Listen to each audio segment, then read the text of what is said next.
How's it going, guys? Welcome to Gabe's Reef.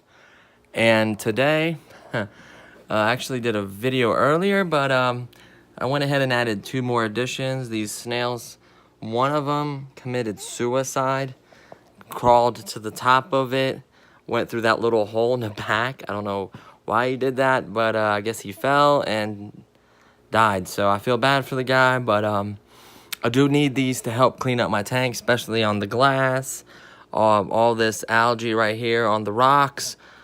And then I also got another bottle of tiger pods. Now you guys are wondering, this is like the 4th or 5th bottle because of these 2 guys right here.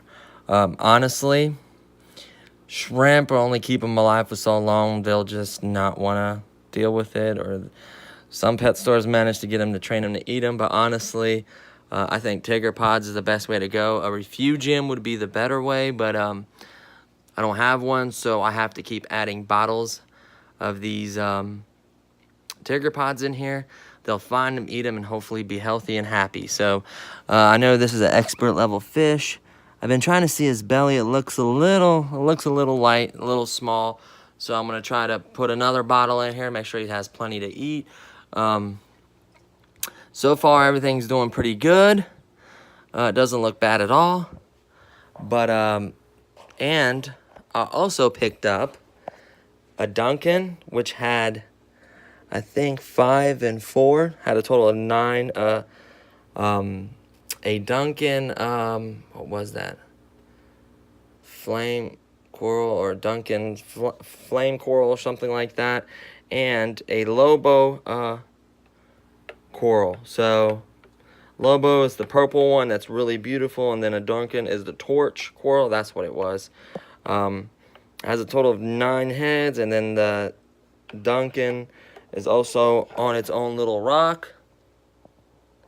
Now I am gonna dip these. I've been wanting to dip my corals. Unfortunately, I didn't dip the first couple corals. They were softies, but definitely went to a new fish store. Not to say anything bad about the guy. He's a good guy. Has really healthy stuff, but I should honestly dip all of them. It doesn't matter where you get them from. It does not hurt to dip. Better safe than sorry. They might have got one on a batch that came in, but you never know. So I'm going to dip all my coral from now on.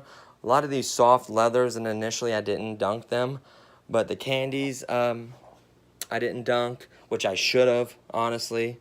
And then these, the torch and the Lobo got dipped. Now what I did is use the Lagoon's natural iodine dip. Now it has instructions specifically on the back how to do it. It says 40 drops per a gallon, 15 to looks like let's see, Lagoon solution, and 1 drop, blah blah blah. Here we go. It says, for use for coral dip, you add 40 drops in a bucket to 1 gallon of aquarium water. And then just leave it in there for about 10 to 15 minutes and you're good to go. And then just kind of shake it off. Make sure you have a bunch of iodine in there in case, you don't want a bunch of iodine in your tank. Iodine will kill your fish. You can overdose this and kill your livestock. But this stuff is really good for your invertebrates, and other corals need it. So that's part of my dosing regimen. I only do 1 drop per week. Technically, it's supposed to be 1 drop per,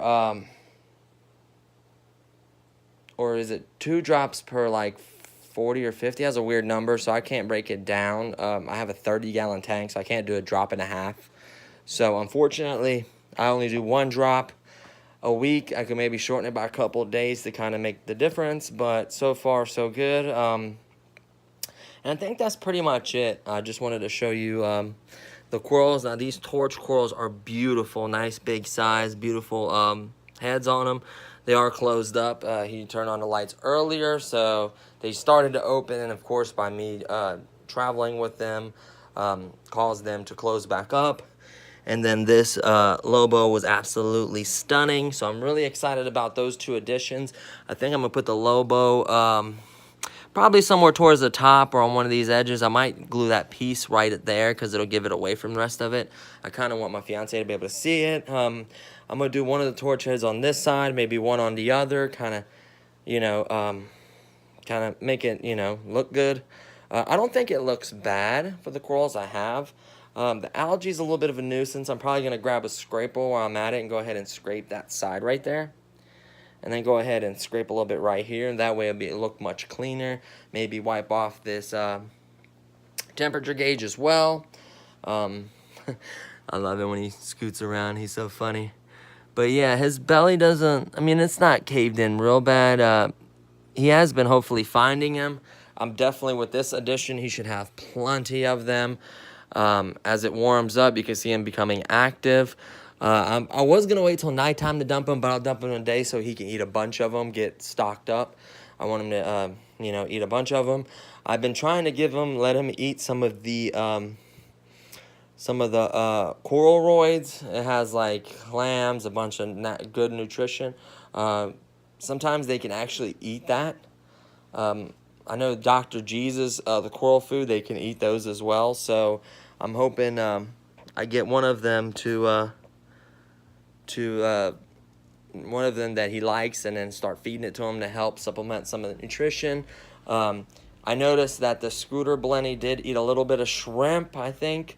So I'm hoping, keep my fingers crossed, he eats shrimp. At the pet store, I think they were feeding him tiger pods. So that's unfortunate, especially if you don't have a refugium. This makes it really, really tough for you guys to have one of these. That's why it's an expert level fish. They honestly die on a lot of people, and I don't plan on letting him die. So, you know, if it costs me 26 bucks every week to 2 weeks, so be it. I just don't want him to die, honestly.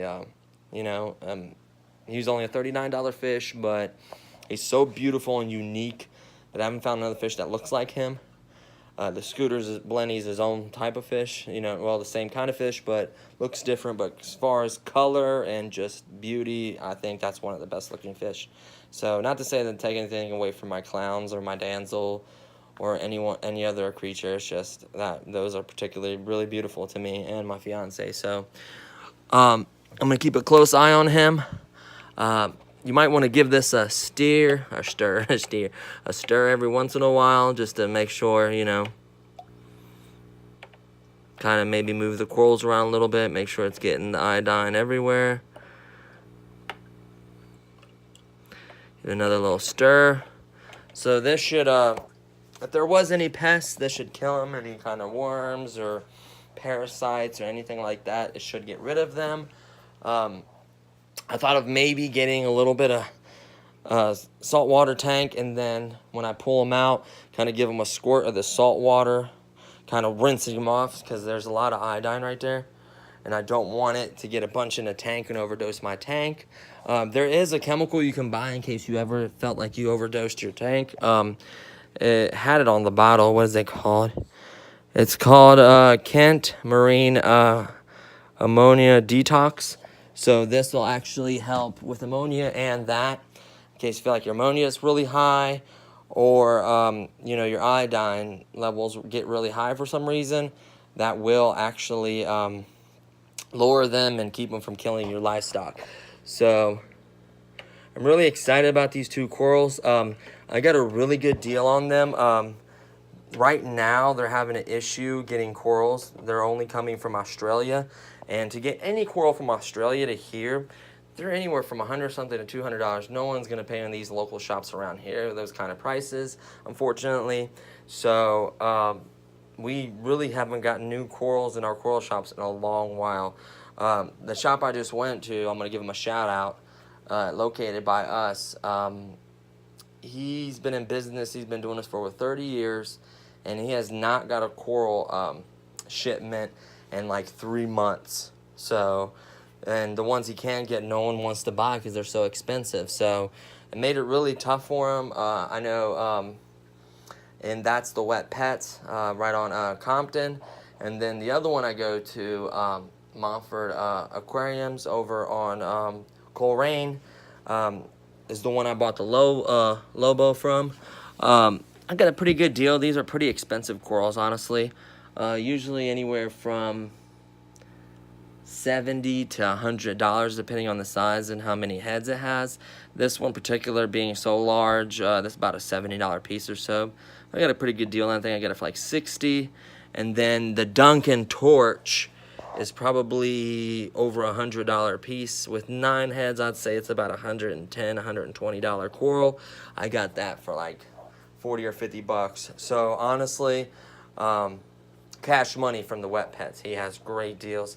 He has some beautiful corals. The ones that he does have are mature. They're not frags. I love that. I'm not too into frags, to be honest with you. As you can tell, most of my pieces are rather large. I don't really, I wouldn't mind growing like a unique frag, but if they're common or look nice, I'd rather have them at their full potential, honestly. I don't want to wait, 7 to 12 months to wait for it to grow and be significant. So, but yeah, I'm really excited about these. This was together. I snapped it in half because I want 2 pieces in 2 different locations. I am going to use some of this paste a little bit. I know some of these Duncans and the candies, you can't stick them in certain holes of the rocks, but just to feel safe, I'm going to put a little bit of this, I'm getting low on it, a little bit of this putty right here. It's non-toxic, doesn't hurt the tank or anything.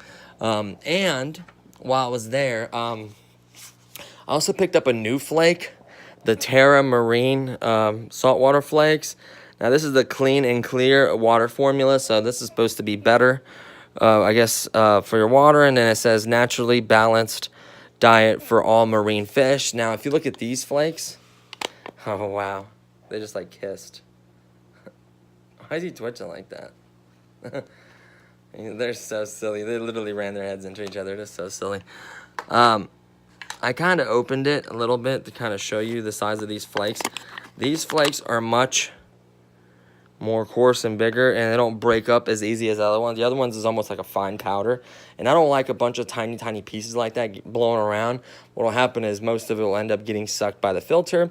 So what I plan on doing is I would like to have a cylinder. I like to be able to lift this up right here, my door, and have like something I can insert, like a cylinder that goes part of the way in the water, and then put the food and it kind of stays in that cylinder, and then the fish come up and eat. I'd want something like that. But, due to the BioCube and the way this is designed, I know you can buy a kit to make this a rimless, tank. I'm not sure about the rimless tank due to as much exposure as the water, evaporation, smell. This kind of contains a little bit better. They can jump out. You have to buy a net anyways or a screen or something. So at that point, honestly, I feel like I might want a hood. Later on, I could make this a rimless tank if I wanted to. I know they have the kit where you put the mount on it. It has covers for that right there, and then it has a light that you can hang. So far, this light's performed well. You can see, I don't know if you can see the blues reflecting. Yeah, you can see I have the blue and the white, and that looks beautiful. Nice little shimmer in the water. I never got a view looking down. I should get one of those little floating things where you can see. Or you could turn off the pump and look down. That looks really amazing, too. The tank isn't bad. Like I said, if I clean up that little bit of algae, which I'm going to, and then I'm going to add these fish and everything in here, and the corals and everything, I think this will turn out pretty amazing. So I think I just hit the timer for 15 minutes, so I need to go ahead and take that out. I'm going to give it one last stir. I think I'm going to release the snails first, kind of get them in there, because it was in the road for a little bit, not long. So let's go ahead and release the snails, dump the water out, and then I'm going to go ahead and put these in. So I'll do another video here in a few after I scrape this algae, give it a quick little scrape, and then add the corals, and then I'll show you what it looks like. So I'll do another video here in a little bit, and then we'll see how it looks. Hopefully stick around for that. This is Gabe's Reef, and then I'll check in here in a little bit. Thanks for watching.